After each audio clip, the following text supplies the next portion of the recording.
It's dagok time na! So, anong gagawin? Let's read it! Over naman sa reading. Yung mga I love you ko. So, welcome back sa ating new episode dito sa Nyagaga. So, medyo mahaba-haba na rin talaga tayo. It's episode 72 na tayo. And before that, Noto Paxilica! Rechai Paxilica tayo!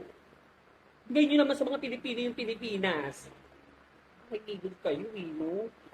Ang dami nang mga mga proyekto na kagulo-gulo na dito and everything not nice na, di ba? Kasi yan pala, magdaragdag pa kayo ng pang-bilibili dito eh. So, please sign the petition para i-elbow yung mga ano-ano na yan. Diyos ko, isirain nyo pa yung Pinas na naman. Anyway, don't forget that. Kaya, Digimon, simulan na natin. Ang ating first history category is, this category is SKL, slash dilubyo, slash halibido. At ang kanyang titulo dito is, ang wewet na maarte sa nidi pirate kong nangangalang ka Arlene. Ang werut na maarte sa nidi pirate kong nangangalang ka Arlene. So, anong gagawin? Let's read it! Ang sabi niya dito, hi Sophie, magandang araw. Sana mapagbigyan mo ako mabasa itong study na ito via Notify Satellite kasi hindi ako nanonood ng TikTok Satellite. Kaya pala nabawasan yung viewers ko. Can you come back? Can you come back? Can you come back? So let's move on. Ito na. Kasi nagwo-work ako. Okay. Okay, sige pa. Good luck to your work and do the best. And every day is you have a dream, you have a dream. So you continue it, you continue it. So let's move on. May work naman pala. Okay, sige. So let's move on. Over naman sa demand.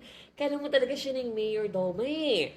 I met this sa Yellow Bee app. Instantly after match namin mag-click, kami agad kasi marami kami mga similarities at match yung humor namin.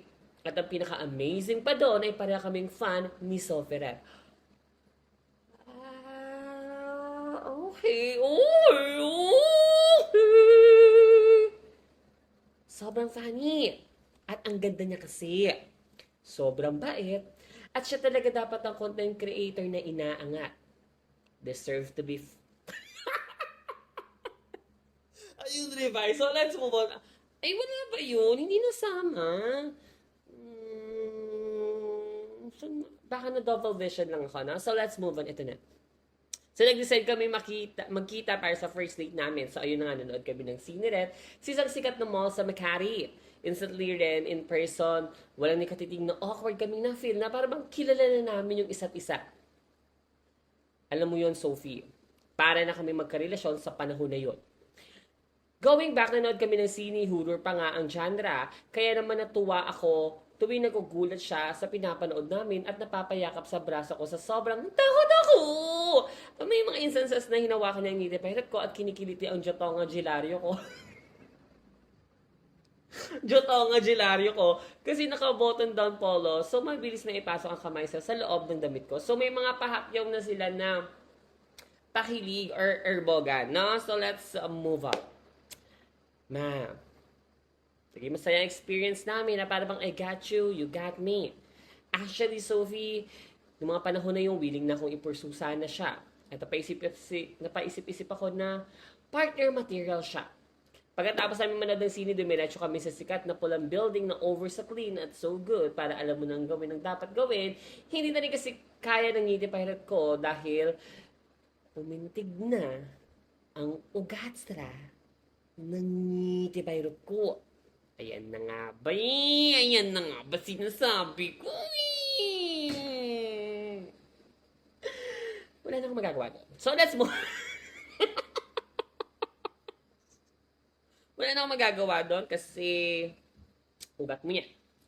May red blood cell siya, may white blood cell. So, siya ang nagpapatibok niyan. Kaya, please, huwag niyo akong damay-damay sa reproductive system niya. So, let's ayun. Science. So, let's move on. Ito na. Living things. Science ka. Ano science ka, te? Sayang ka, te. Dapat science ka, te. So, let's move on. Wala na. Nakita ko lang, te. Tuldok. So, let's move on. Ito na. Sabi niya pa dito, dahil Boy Scout ako, laging handa Handa ako lagi sa gantong bakbakan. Kaya lagi ako may dalang yondom at lubiret. Tama, tama, tama. Pagka-check-in namin agad kami nag-shower ulit at doon naglito-lelap kami ng matindi. Pagkatapos na nauna ko lumabas sa CR dahil kailangan niya maglinis ng wewet o for naman sa linis, kala mo talaga siya yung assigned cleaner eh. Alam mo talaga siya nag-assign cleaner. Pagkatapos niya maglinis ay humigastra na kami at doon na nagsimula ang Let the Love Begin namin. Dami namin ginawa Ate Sophie. Dito lala, punto sawa at kinain niya rin ang wewet niya. Ano? Kinain. Bakit ako naabot? So, kinain ko rin ang wewet niya or ang wewet niya. In fairness, malinis talaga siya. Wala akong nalasang boe. Dahil nga na-cleaneran siya. Okay. Baka inubos niya talaga. No? So, let's move on. Over naman sa taste test, ma-iningarat ko na siya pagkatindi hanggang sa hindi niya na kayang dalirirat ko, iurong paloob kasi sa Godstra na. As a top sobrang satisfying na narinega mo ang nasasarapan siya sa ginagawa ko. Kaya naman tinanong ko siya ng, ready ka na ba? At dito na nagsimula ang dilubyo. The J-Mind! Kaka. Masinarap niya sa Nitty Pirate ko ang yondom at dahan-dahan ko ng inyoso. Okay. Tama yan tama. Wear protection, safe near ruled as always. So let's move ito na. Medyo nahihirapan ako inyosok dahil lumalambot ang Nitty Pirate ko pag nilalagyan ng yondom. Kala mo talaga marshmallow eh. So let's move on. Baka naman kasi na ba talaga yung texture? So let's ito na. Nung naipasok ko naman, ay napaaray siya sa sakit at agad naman tinigil kung ano yung ginagawa namin. Ang sabi niya sa akin, honestly, sanay kasi ako sa malaki. Aaminin ko, Sophie, medyo nahiya ako. Kapag hindi niya naabot yung spot na hinahanap ko, masakit talaga siya. Dagdag pa niya. Nagets ko naman, sa totoo lang, first time nagsabi sa akin ito, kaya hindi ko malaman kung ano ang dapat kong maramdaman. Sanay raw siya sa ex niya na sobrang laki ng Nitty Pirate. Naglinis na kami ng Bortawan, tumigaw ulit sa higaan at pinag-usapan namin ang nangyari at pareho naman kami ng POV na baka minsan kahit na marami tayong similarities at much sa ibang bagay, may mga bagay talaga na hindi nagmamatch at yun yung out of control na. Yung mga ganitong bagay kasi ay maaari maging problem in the long run kung gustuhin man namin ituloy kung ano meron sa amin. Kaya napagpasyahan na lang namin na tapusin ng gabi at maging magkaibigan nila. Face bump. Sayang type niya pa naman ako at type ko rin siya. Pinagtawanan na lang namin yung nangyari at biro pa nga namin.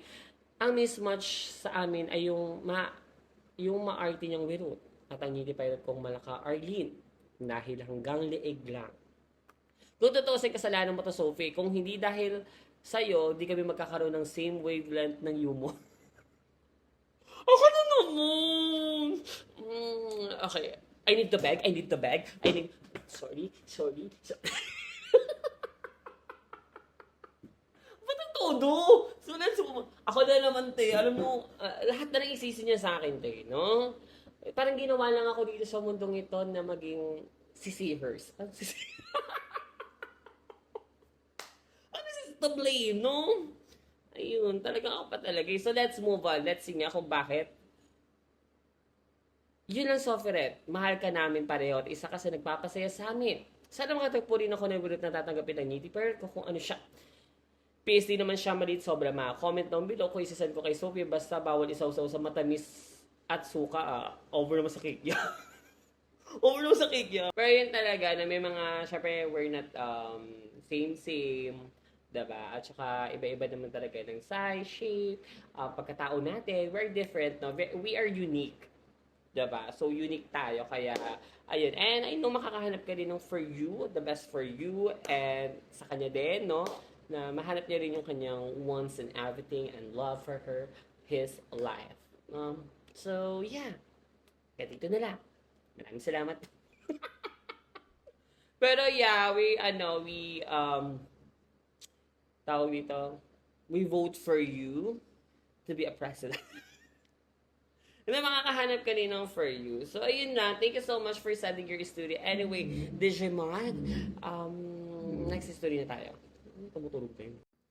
So, yeah, let's move on with our next study. Ang ating next study category this category is komedya.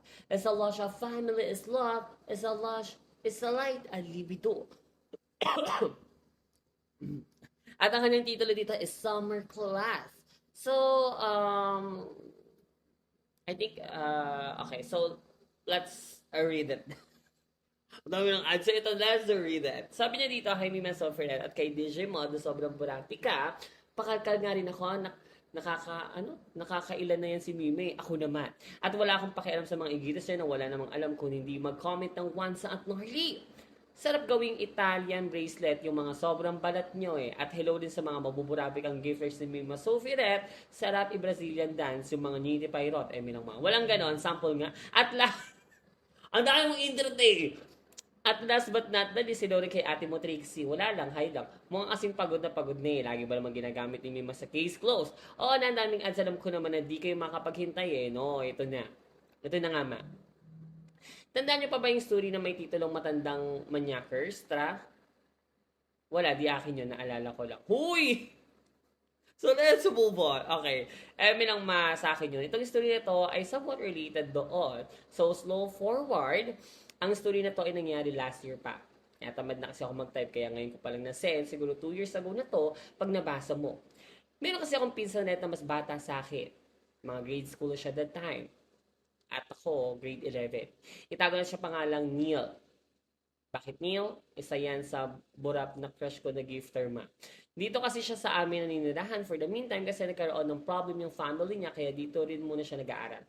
Hindi kasi magandang environment kung saan siya nakatinamima, kaya may mga attitude, may mga bagay-bagay na hindi dapat nalalaman agad sa age niya. Isang araw nagmamaneho sa Cubao, ayun, na. Binili kasi siya ni Puji ng bagong ketay. Kasi sira na yung phone niya. At nung time na yun, nalimutan din namin yung password sa FB satellite niya. Ano bang gagawin? Gagawan ng bago malamang. Bagong Pilipinas, bago. Ayoko niyan. So let's move on. Bagong cellphone, bagong watch history sa Google satellite niya. So fast forward ito na nga. Slide to the left, transition Yogurt time sa Notify satellite. May bumagsak kasi sa subject Mima, kaya pasok siya sa magsa-summer class sa school. Doon nakilala niya si Ella, na kwento niya sa amin, naging mag-BFF daw sila. Kasi mabuti raw siya. Nung malapit na matapos yung summer class niya, napansin niya na si Neil lagi nakatutok sa phone niya at may limit lang kasi siya sa phone. Pag may pasok man ng gabing yun, pinapaslipasin na siya ni mommy at mamaya nahuli siya ni Moji. Na di pa siya nag-i-slip-asil, kaya nakita ko pa siya na nakiketay. Ayun to confiscate. Ayun to confiscate. Ayun na nga, pinatabi sa akin ni Moji yung sketay niya at nairita ko kasi notice yung cellphone niya ma. At nung hindi ko pinansin, baka yung TikTok satellite niya lang. At ito na nga, ang tawes ater.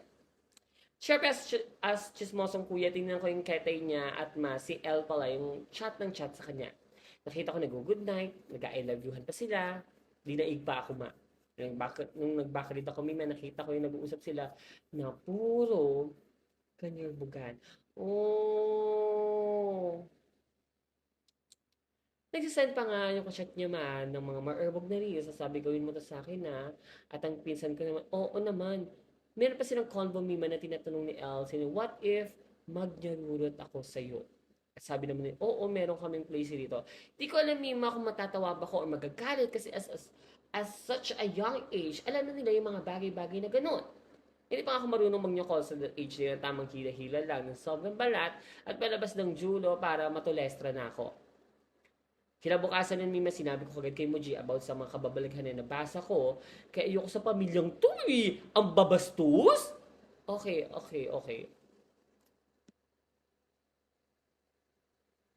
Sinugod agad ni Moji sa school ang pinsan red coat at pinatawag yung Moji ni El. So ito na ang last twister ma. DJ Mon? Nung nag-uusap-usap daw sila, inadmit ni Neil at nag-sorry siya sa ginawa niya at ito naman si Elle, deny na hindi daw siya nakakausap ng pinsanet ko at kitang-kita daw sa mukha ng pinsanet ko ang pagka-sadness na para bang ma-ocean eyes kasi para raw siyang tinaboy at na-reject ni Elle kahit siya naman talaga yung nakausap niya. Isa lang masasabi ko sa self ko na napakahusay mo, yes, galing katain mo. What if hindi ko kinalikot ang ketay ng pinsan ko nung gabing yun na baka may nangyari pa sa kanila? Ang lesson lang dito ay check nyo yung phone ng younger kapatid or pinsanet nyo na di naman sa nangyayari alam kung hindi to chinek lang din for awareness kung ano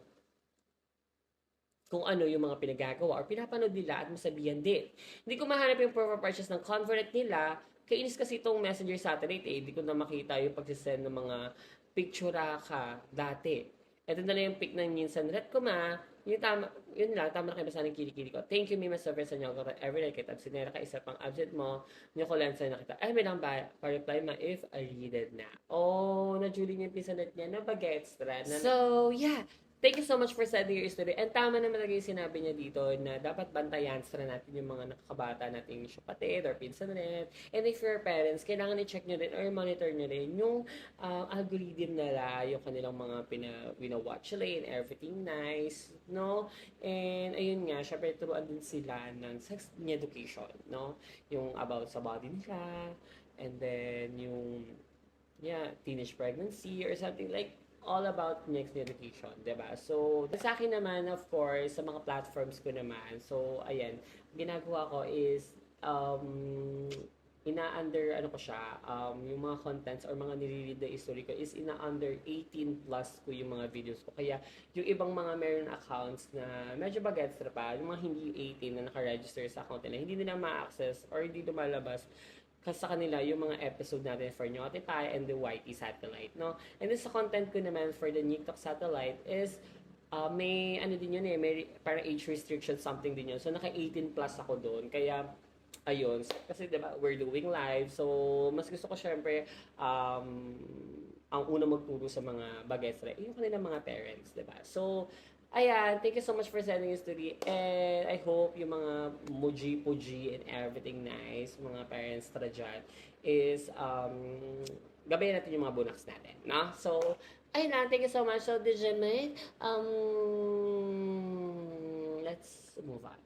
So, yeah, let's move on with our next study. Ang ating next study category this category is SKL, as a loss of libido, as a loss of family is love. At ang kanyang titulo dito is Performance Task by Puji M. Kanoy. At ang, yun ang pala yung titulo. So, anong gagawin? Let's read it!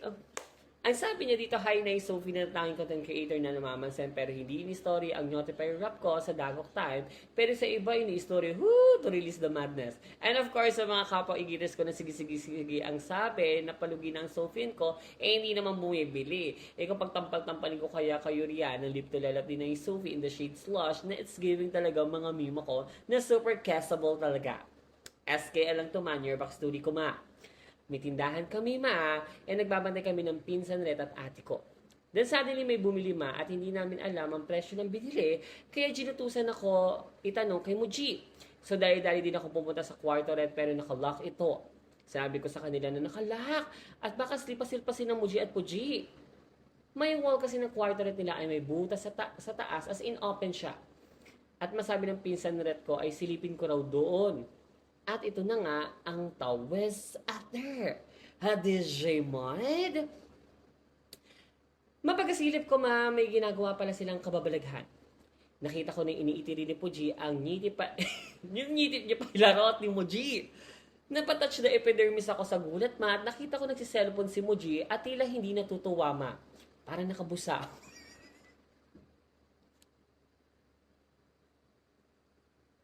So, nakabasangot pa si Muji niya. Parang,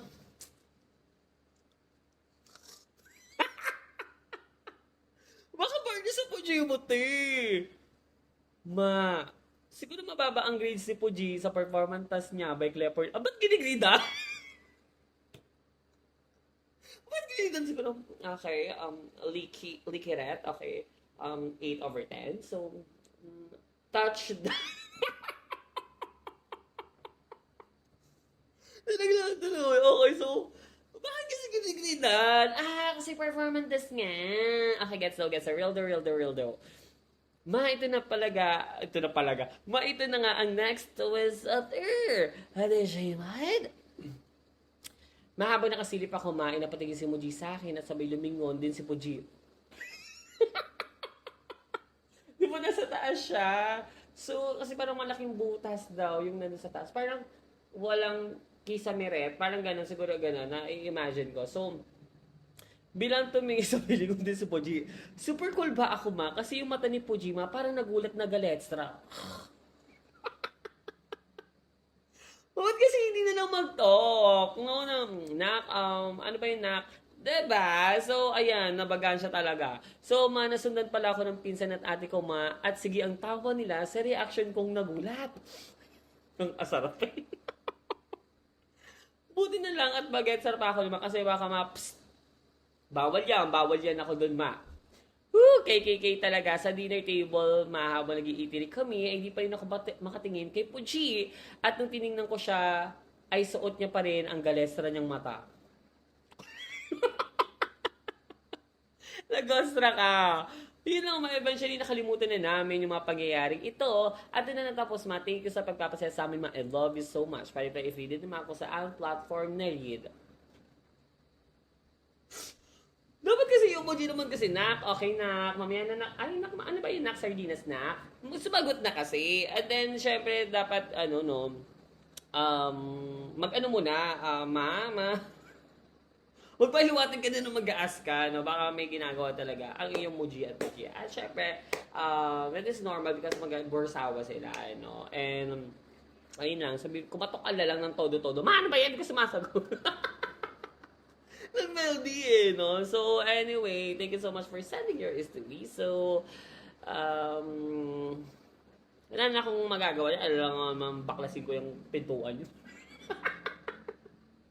Ba't ako na naman sisiyin no? Anyway, thank you so much mga I love you ko. So, let's DJ, I love you.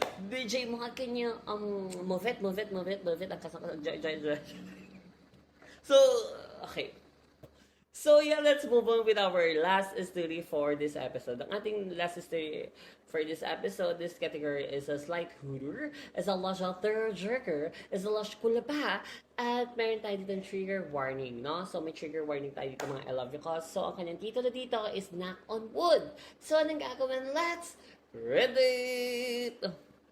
Ang sabi niya dito, hi, Mima Sophie, aka Daddy Bullard, as a lush, nga pala comment ng hi po sa mga maburapikang sa Nito Satellite.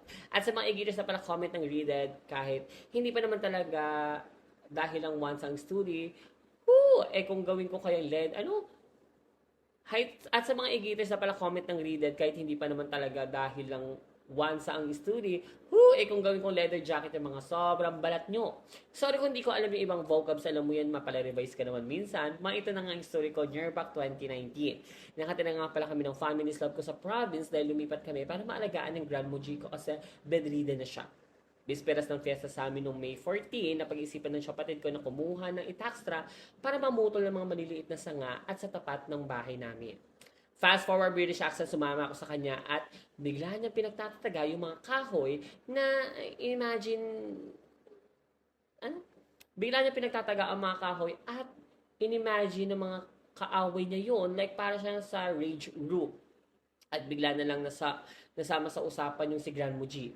Na-jokingly itatapon daw niya ang badarit niya sa creek kasi Nyolvich daw. Uso kasi yung Nyolvich noon as a bagets drama. Puro siya kalokohan noon at ako naman is natatawa lang sa kanya. Hindi ko alam kung gising na si Grand Muji kasi hapon na yon at narinig niya kami nagtatawanan. Kumapit na kayo sa mga nulbun nyo dahil ito na ang first and last to with other. Hadijay Moig! So parang nagloloko-lokohan sila, nagkakomedya sila na about Teggy. Parang ganun, no? So let's move on. Ito na. Ina-acid ako, guys. Ina-acid ako. So let's move on. Ito na. We're gonna call the Gaviscon. So let's move on. Wala ako kasi inasid. Ito na. Makinabukasan fiesta, ang dami ko naririnig ng mga kapitbahay. Akala ko dahil fiesta lang. Not until nakita mga kamag-anak namin na tumiiyak. At nagtataka ako kung bakit. Tapos nakita ko na lang mga tauhan sa funeral service at isang body bag na may laman. Hindi ko inaasahan na si Grand Muji pala yung laman ng body bag at nabigla ako sa sinabi nila. Dahil nagkatotoo yung mga nasabi namin ng kapatid ko. Nagkatitigan kami at sinabi niyang, "Naku, totoo nga. Madaling araw na siyang makita ng Mujiko at wala ng buhay. Sa sala kami nag-iislipasil ng kapatid ko at divider ng cabinet lang ang pagitan ng higaan ni Grand Muji. Ginising kami noon ni Muji at pinalipat sa kwarto para doon magtulog dahil nga sa nangyari. Pero pagising namin, parehas kami nagulat at walang kaalam-alam na nangyari na parang parehas kaming naalimpungatan as a lola boy, lumaki talaga ako sa kanila mula bagestra pa tuwing vacation sa school at nasaktan ako at naiyak kaya nagpunta muna ako sa kwarto dahil di ko kinaya ang mga natuklasan ko. Naalala ko na sa putol na puno, nagtataga ng mga kahoy ang kapatid ko na matagal na nandun at naalala ko usap-usapan sa amin na may nagbabantay na doon sa punong yon at nakasakit daw ang pumutol doon dati. Naisip ko na baka narinig na tagabantay na yun yung mga sinabi ng kapatid ko tungkol kay Grand Muji at bilang ganti ay binawi niya agad ang buhay ng Grand Muji ko. O, di kaya narinig ito ng Grand Muji at naisipan na magpasundo at sumama na kay Grand Muji na 3 years ng Tegeret din ma. Nagilty ako nag-sorry kay Grand Muji dahil sa mga huling sandali niya, baka narinig pa niya at nasaktan pa namin siya sa mga napag-usapan namin. Kaya kayo, wag basta-basta mag-joke na hindi maganda kasi baka magkatotoo. Sabi nga, be careful what you wish for. Kung sakali man, nasabi nyo, ay mag-knock on wood na lang kayo. Yun ang for purchase man year back 2014 pa yung picture ka, malakas pa si Grand Muji at ako yung bata dyan, alam naman ikaw. Tama na kayo ba sana kilikili ko, salamat sa live mo every night na kahit outfit repeater ka minsan, sana sa notify satellite mo to mabasa ayun to request. Hi Mima Sophie aka nga, ay, naulit pa lang. Ayun. So thank you so much for sending your story, no? Yun nga, no? Maling-mali din magbiros no, about Tegret, no? It's very, very off. Wala din akong laban sa mga Genkanto. Kaya, for me, ayoko. Kalabanin. Yun! So, thank you so much for sending this to me. So, Digimon, so, thank you so much mga I love you ko for joining sa ating TikTok satellite, sa ating Notify and YT satellite now for this episode 72. Thank you so much mga I love you ko. So, yeah, see you on next episode and please send your story at share your dog to at gmail.com. So, yeah, that's all. Tama na kayo magag yung kilikili ko. Bye!